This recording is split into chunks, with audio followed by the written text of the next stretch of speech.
പ്രകാശ് ബാരെ സാറിനോട് കൂടെ ചോദിച്ചോട്ടെ, ഒരു ചോദ്യം ചോദിച്ചോട്ടെ. പ്രകാശ് ബാരെ സാർ നാളെ രാഹുൽ ഈശ്വറിനെയും നയൻതാരയും നായകനുമാക്കി ഒരു നായികമാക്കി സിനിമ എടുത്താൽ സാർ നയൻതാരയുടെ റെമ്യൂണറേഷൻ എനിക്ക് തരുമോ സർ? ഇത് ഞാൻ പറഞ്ഞതല്ല, പൃഥ്വിരാജ് അടക്കം ഉന്നയിച്ച ആർഗ്യുമെന്റ് ആണ്.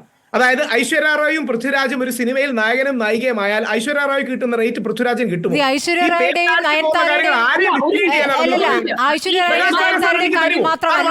അത് മാത്രമല്ല അങ്ങനെയുള്ള 2-3 ഉദാഹരണങ്ങൾ നിങ്ങൾക്ക് ചൂണ്ടിക്കാണിക്കാൻ പറ്റും. അങ്ങനെയല്ലല്ലോ രാഹുൽ കാര്യങ്ങളെ കാണേണ്ടത്. രാഹുൽ ആദ്യം മനസ്സിലാക്കേണ്ടത് സിനിമാ മേഖലയിൽ സ്ത്രീക്കും പുരുഷനും 2 വേതനമാണ്. രണ്ട് വേതനമാണ്. കമ്മിറ്റിയുടെ മുൻപിൽ വന്നിരിക്കുന്നത് ഒരു സ്ത്രീക്കും പുരുഷനും ഒരേ ശമ്പളം കൊടുക്കണം എന്ന ഡിമാൻഡ് അല്ല.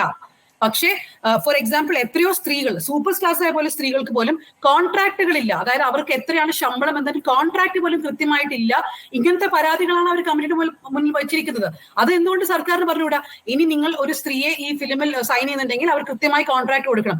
പേ പാരിറ്റി എന്ന് പറയുന്നത് ഒരേ ശമ്പളം എന്ന് മാത്രമല്ല, അതിൽ പല പ്രശ്നങ്ങളും ഉണ്ട്. കോൺട്രാക്ട്സ് ഇല്ല, കൃത്യമായി പൈസ കൊടുക്കുന്നില്ല, അങ്ങനെ പല പ്രശ്നങ്ങളും സ്ത്രീകൾ ഈ കമ്മിറ്റി മുമ്പാകെ പറഞ്ഞിട്ടുണ്ട്. ശരി, ശ്രീ പ്രകാശ് ബാരെ, താങ്കൾക്ക് മറുപടി പറയാം. ഞാൻ ഈ ഇടയ്ക്ക് ഒരു സിനിമ ഉണ്ട്, അടിയൊഴുക്ക് എന്ന് പറയുന്നത് വളരെ ഇഷ്ടപ്പെട്ട ഒരു സിനിമയാണ്. അത് മോഹൻലാൽ അഭിനയിച്ചതുകൊണ്ടോ അല്ലെങ്കിൽ മമ്മൂട്ടി അഭിനയിച്ചതുകൊണ്ടോ ഏതെങ്കിലും ഒരു പുരുഷൻ ഇത് സ്ത്രീകൾ കാര്യമായിട്ട് പെർഫോം ചെയ്തിട്ടുള്ള ഒരു സിനിമയാണ്. ആ സിനിമയുടെ ഇഷ്ടം, പ്രേക്ഷകന്റെ ഇഷ്ടം വരുന്നത് ആണോ പെണ്ണോ എന്ന് നോക്കിയിട്ടല്ല. നമ്മൾ സത്യം പറഞ്ഞു കഴിഞ്ഞാൽ ഒരേ കാശ് കൊടുത്തിട്ട് ആ സിനിമ പോയി കാണുന്ന ആൾക്കാരാണ്. ഇതിൻ്റെ ഇടയിൽ നിൽക്കുന്ന മാനിപ്പുലേഷൻസിലൂടെയാണ് കുറേ ആൾക്കാർ കൂടുതലും മറ്റുള്ളവർക്ക് കുറവുമായിട്ട് സംഭവിക്കുന്നത്. ആ മാനിപ്പുലേഷൻ സൊസൈറ്റിയിലും സിനിമയിലും ഉണ്ട് എന്നുള്ളത് ആദ്യം അംഗീകരിക്കുക. എന്നാൽ മാത്രമേ ഇത് നമുക്ക് തിരുത്താൻ പറ്റുള്ളൂ. നമ്മളൊന്ന് ആലോചിച്ച് നോക്കൂ, എവിടെ എത്തിയിരിക്കുന്നു, ലോകം എവിടെ എത്തി നിൽക്കുന്നു, ഈ കൊച്ചു കേരളത്തിൽ എന്താ സംഭവിച്ചുകൊണ്ടിരിക്കുന്നത്. ഞാൻ ടെക്നോളജി ഏരിയയിലും കൂടെ ജോലി ചെയ്യുന്ന ഒരാളെന്ന നിലയിൽ ഇന്ത്യയിലെ മറ്റ് IT കമ്പനികളിൽ, ലോകത്തിൻ്റെ പല ഭാഗത്തുള്ള IT കമ്പനികളിൽ ഇടയ്ക്കിടെ വർഷത്തിൽ 2 തവണ ആൾക്കാരെ കൃത്യമായിട്ട് പഠിപ്പിക്കും. വർക്ക് സ്പേസിൽ സ്ത്രീകളോട് എങ്ങനെയൊക്കെ പെരുമാറാൻ പാടില്ല. അത് ബാക്കി നിങ്ങളുടെ അറ്റൻഡൻസോ നിങ്ങളുടെ എന്ത് പെർഫോമൻസോ നിങ്ങൾ അതിൽ കുറവ് വന്നാലും പ്രശ്നമില്ല. പക്ഷേ ഈ ഒരു സെക്ഷൽ ഹറാസ്മെന്റിന്റെ കോഴ്സസ് അറ്റൻഡ് ചെയ്യാതിരിക്കുകയോ അതിന് കൃത്യമായി മറുപടി ചെയ്യാതിരിക്കുകയോ ചെയ്തിട്ടുണ്ടെങ്കിൽ നിങ്ങൾക്ക് എംപ്ലോയ്മെന്റിൽ കണ്ടിന്യൂ ചെയ്യാൻ പറ്റില്ല. അങ്ങനെയുള്ള ഒരു ലോകത്ത് നമ്മുടെ കുട്ടികൾ മുഴുവൻ ലോകത്തിൻ്റെ പല ഭാഗത്ത് പോയിട്ട് ഇതൊക്കെ പഠിച്ച് വേറെ മനുഷ്യരായിക്കൊണ്ടിരിക്കുന്ന ഒരു കാലത്ത് ഇവിടുത്തെ സർക്കാരും ഈ AMMA പോലുള്ള ഓർഗനൈസേഷനെ പോലെ ആലോചിക്കാൻ തുടങ്ങിക്കഴിഞ്ഞാൽ വളരെയധികം വിപ്ലവകരമായ മാറ്റങ്ങൾ ഉണ്ടാക്കിയിരിക്കുന്ന സർക്കാരിൻ്റെ തുടർച്ചയാണ് ഇപ്പോൾ ഇവിടെയുള്ള സർക്കാർ. അപ്പോൾ അവരുടെ കാലത്താണ് ഫിസിക്കലി സെക്ഷുവലി സിനിമയിലുള്ള ഒരാളെ ജോലി ചെയ്യുന്ന ഒരാളെ ഇങ്ങനെ അറ്റാക്ക് ചെയ്തിരിക്കുന്നത്. അതിൽ ഫാസ്റ്റായിട്ട് എക്സംപ്ലറി ആയിട്ട് അതിന്റെ കുറ്റക്കാരെ ശിക്ഷിക്കാൻ നമുക്ക് പറ്റിയിട്ടില്ല. ഏറ്റവും മികച്ച ഒഴിഞ്ഞുമാറ്റത്തിനുള്ള അവാർഡ് സാറിന് ചെയ്യാൻ പറ്റുന്ന ഒരു കാര്യമുണ്ട്. ഈ റിപ്പോർട്ട് ഇതിന്റെ ആൾക്കാരുടെ പേരൊന്നും വേണമെന്നില്ല, എന്താണ് പ്രശ്നമെന്ന് പുറത്ത് കൊണ്ടുവരാനുള്ള ആർജവം ഈ സർക്കാർ കാണിക്കണം. സർക്കാർ വിചാരിക്കുന്നത് പോലെ ഇവിടെയുള്ള താരങ്ങളല്ല നമ്മുടെ വോട്ടുകളെ തീരുമാനിക്കുന്നത്.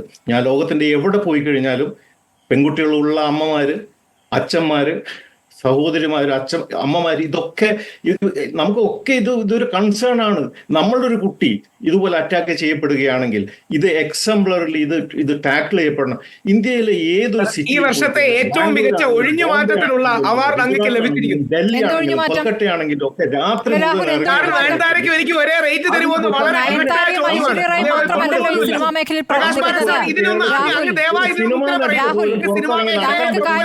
ഇങ്ങനെ ചുരുക്കി കാണാൻ പറ്റുമായിരിക്കും, കാര്യങ്ങളെ ചെറിയ വട്ടത്തിൽ നിന്ന് കാണാൻ പറ്റുമായിരിക്കും. പക്ഷെ അങ്ങനെയല്ല ഈ വിഷയത്തെ ഹേമ കമ്മിറ്റി സമീപിച്ചിരിക്കുന്നത്.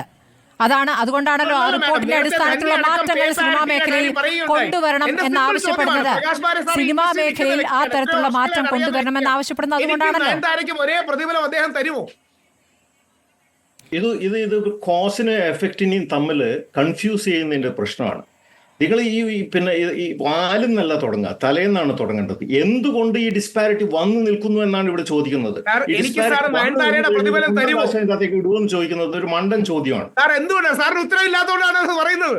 സാർ ഇതൊക്കെ വെറുതെ പറയട്ടെ. രാഹുൽ ഈശ്വർ അല്ല, പൃഥ്വിരാജ് അടക്കമുള്ളവർ ഈ നിലപാട് പറഞ്ഞിട്ടുള്ളവരാണ്.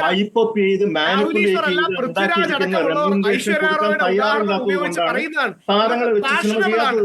ജസ്റ്റിസ് വേണം, സെക്യൂരിറ്റി വേണം, പ്രൊട്ടക്ഷൻ വേണം, പരാതി കൊടുക്കാൻ സ്ഥലം വേണം. ബാക്കിയുള്ളത് ലെഫ്റ്റ് ലിബറൽ ഫെമിനിസ്റ്റുകൾ ഫാഷനബിൾ ആയി പറയുന്ന കാര്യങ്ങൾ മാത്രമാണ്. സിനിമ ഒരു ഇൻഡസ്ട്രിയാണ്. അതിൽ brand value, expertise, ability, networking, ഒരുപാട് കാര്യങ്ങൾക്ക് റിലേഷൻ ഉണ്ട്. ഇതെല്ലാമാണ് ഒരാളുടെ പേയും സ്കെയിലും തീരുമാനിക്കുന്നത്. ഇതെല്ലാം മാറ്റി ജെൻഡർ ആയതുകൊണ്ട് പാരിറ്റി വേണമെന്ന് പറയുന്നതിന് എന്ത് അർത്ഥമാണ്? മോഹൻലാലും പുതിയൊരു നടി ഒരു സിനിമ അഭിനയിക്കുന്നുണ്ടെങ്കിൽ മോഹൻലാലിന് കൊടുക്കുന്ന സിനിമാ മേഖലയിൽ പരാതി പറഞ്ഞിട്ട് എവിടെ പരിഹാരം ഉണ്ടായിരിക്കുന്നു? രാഹുൽ ഒന്ന് പറയൂ.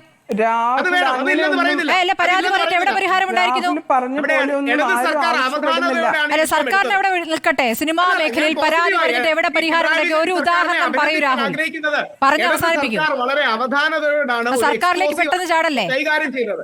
ഇനിയുമാണെങ്കിലും ദീദി മാഡം പറയുന്നത് പോലെ ഫൈൻഡിങ്സിൽ ഫോക്കസ് ചെയ്യുക, റിസൾട്ടിൽ ഫോക്കസ് ചെയ്യുക, എടുക്കാനുള്ള ആക്ഷനിൽ ഫോക്കസ് ചെയ്യുക. ഏതെങ്കിലും രീതിയിൽ ആൾക്കാരെ പരസ്പരം എടുക്കാനുള്ള ആക്ഷനിൽ ഇതുകൂടി പറയുന്നുണ്ട്.